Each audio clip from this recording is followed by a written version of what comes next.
I remember back in the day, my school had a reading program for all the kids that would incentivize them to read. You would read a book, take a quiz, and get points for your quiz score depending on how well you did. These points would then earn you prizes. So being a LeBron James superfan growing up, what I did was just log on to our computers at school and take quizzes on books about LeBron James for cheap points. It was honestly a 5,000 IQ strategy, and it brings me full circle to today's video. Welcome to NBA Zone, and today I'll be creating my own LeBron James fact book in the form of a video, and we'll be going over 10 things you may not have known about King James. Before we get started though, make sure you guys are subscribed to us here at NBA Zone and that you have your notifications turned on so you don't miss out on any of our videos. Now, let's get started. Durant back to pass.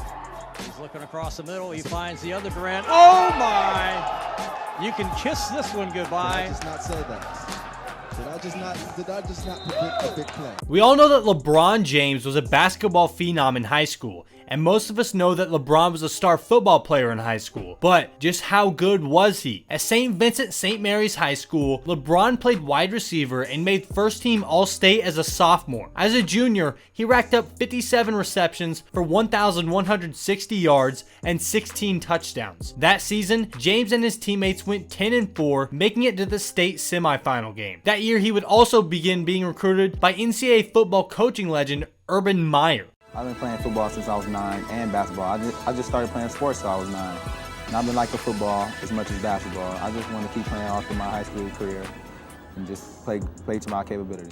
Okay, LeBron was a football superstar. So what happened to his football career? Where did it exactly end? James played both football and basketball through middle school and high school, and some have speculated that he would have gone pro with football. But in June of 2002, just before his senior year, he broke his wrist during an AAU game. Because of the 2-month recovery time, James decided he needed to forego football season so that he'd be fully healed for his senior basketball season. Clearly, basketball was the priority for James from the beginning, even though some believe that he could have played in the NFL. Not only that, but because of his athleticism, he could have been one of the greatest to ever play. We can only speculate, but I feel like this has to be close to the general consensus. Okay, enough for football for this video. We're running an NBA channel here. Anyways, LeBron James was one of the most publicized high school athletes of all time. The basketball world had never seen such a young player possess the talent that LBJ did in high school. His freshman year, he led St. Vincent St. Mary's High School to a state title with a record of 27-0 while averaging 21 points per game. This brought a ridiculous amount of hype to Bron's high school games. So much hype that his high school team had to play some of their home games that season at the University of Akron just to fill the demand for the games. LeBron would continue to dominate high school ball year after year,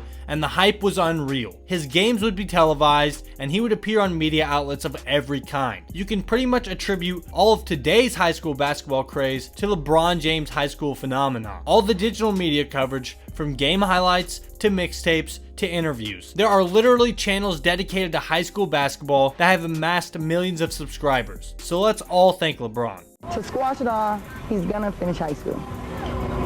Everything is coming fast enough. There's no need to rush it.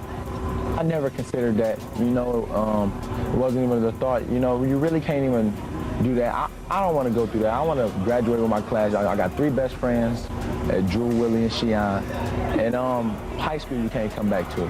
Until 2006, players could go straight from high school to the NBA. For NBA personnel, this would always seem to be a bigger risk come the draft. So back then, college basketball still had some meaning. You had to be one of the best ever to get drafted straight out of high school. Well, this would obviously be the case for LeBron. He would even be selected first in the draft with no question marks. So this has always raised the question, where would LeBron have played if he went to college? While LeBron has admitted to having a few favorite colleges before, he says he would have gone to Ohio State to play for the Buckeyes, which most likely would have won them a national title for the 1 year that he was there. Speaking of titles, what about LeBron's time in Miami? Remember how it started? We've covered it a million times on this channel. In 2010, LeBron James would leave his hometown in the Cleveland Cavaliers for the Miami Heat during that free agency period. Now, the decision to leave would break the hearts of the Cavs fans, but the way he did it would stomp those broken hearts into the ground. A 1-hour-long ESPN segment. That's how LeBron would announce his free agency decision. Of course, his decision was a big deal, and the media coverage was absolutely insane. But the fact that he did it through an hour-long television segment rubbed many the wrong way. Many began to resent LeBron, and it's said that he's the one who began the trend of players leaving for super teams. But there was something else historical about what he did. That's because leaving Cleveland for Miami, James joined Wilt Chamberlain and Moses Malone as the only two other players to have changed teams following being awarded the league's MVP.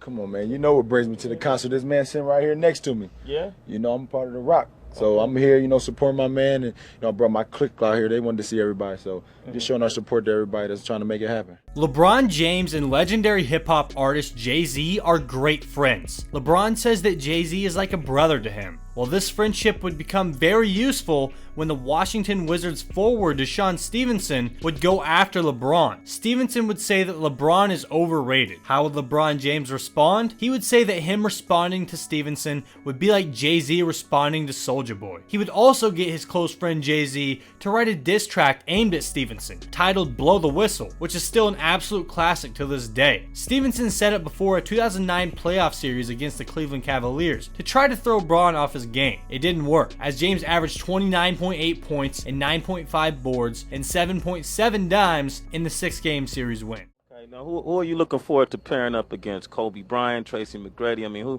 you know, people they're gonna come from miles to see that game. Yeah, I'm prepared to play against the NBA. You know, the Cavs versus whoever we got that night. You know, we trying to make the playoffs, and you know, individual things don't mean nothing. It's all about the team. That's why I love him. Yeah, yo, Jay, you must have been training him, man. Nah, that's why I love him. That's why I love him. That's what I mean, hey, man, he do what he do. You know what I'm saying? Long as off the court, you know what I'm saying? He take care of his business. He work hard. Then everything is love. He got God-given talent. In this next one, let's step back once again to LeBron's upbringing. During his mom Gloria's search for a more stable situation for her and her son, LeBron actually lived with his Pee-wee football coach, Frank Walker, who James credits to introducing him to the game of basketball. This was clearly a good decision by Walker, and it certainly paid off for LeBron James. He also helped LeBron become a better student. After missing 80+ days of 4th grade because of their chaotic living arrangements, LeBron didn't miss a single day of 5th grade. So to all of you who praise LeBron James and are inspired by what he does on the basketball court, just thank our buddy Frank Walker. Today, LeBron has one of the highest net worths in the entire world, but he played a dozen years of professional ball at a superstar level before even being the highest paid player on his own roster. He wouldn't be the highest paid player on any of his team's rosters until the age of 31. He was surrounded by a number of league veterans during his first stint with the Cleveland Cavaliers, including an aging injury-racked Shaquille O'Neal, and James famously agreed to take less than his full market value in order to form a super team with the Miami Heat in 2010. He's obviously been the highest paid player on his team since, but it's still crazy that he made it all the way to 31, not even being the highest paid player on his teams. You do, it's not what you do in the present, it's what you do before. When you get to that point, that really separates the winners from the losers. Shortly after turning 17, in February of 2002, the pride of St. Vincent St. Mary's High School and the now iconic cover story written by Sports Illustrated was deemed the chosen one. LeBron would eventually go on to get this tatted on his back. Had the league approved it, James would have entered that year's NBA draft, but the draft eligibility hinged on high school graduation. So LeBron ended his senior year with his high school team named the Fighting Irish. They won their 3rd championship in Division II high school basketball, and buzz surrounding LeBron and his teammates meant that they were traveling for high-ranking games broadcasted on ESPN2. Time Warner also introduced a pay-per-view of their games. I cannot think of another time a young man has gotten so much pressure and weight of the world on his shoulders to perform. I mean, how do you think that's going to affect your play once the season actually starts? You know, I don't think so. I don't think it's going to affect me a lot. You know, me, I've just been playing my game, and that's what brought the media and everything that's going on. So if I keep doing it, I'm going to keep bringing it. Now to finally finish things out, in 2015, LeBron signed a lifetime deal with Nike. A company spokesperson would not say how much Nike paid, but one source familiar with the negotiations said it is the largest single athlete guaranteed in company history. It is believed to be the first lifetime deal in the shoe and apparel company's 44-year history. I always tell y'all that this was one of the long-term dreams I always had. That's just playing in the NBA. From St. Vincent St. Mary's High School. So that's going to do it for today's video. What do you guys think of LeBron James? Let us know down in the comment section below. Also, if you enjoyed this video, then drop a like and subscribe to the channel. Anyways, I'll see you next time. Thanks for watching.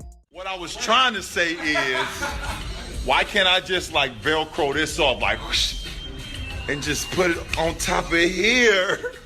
What the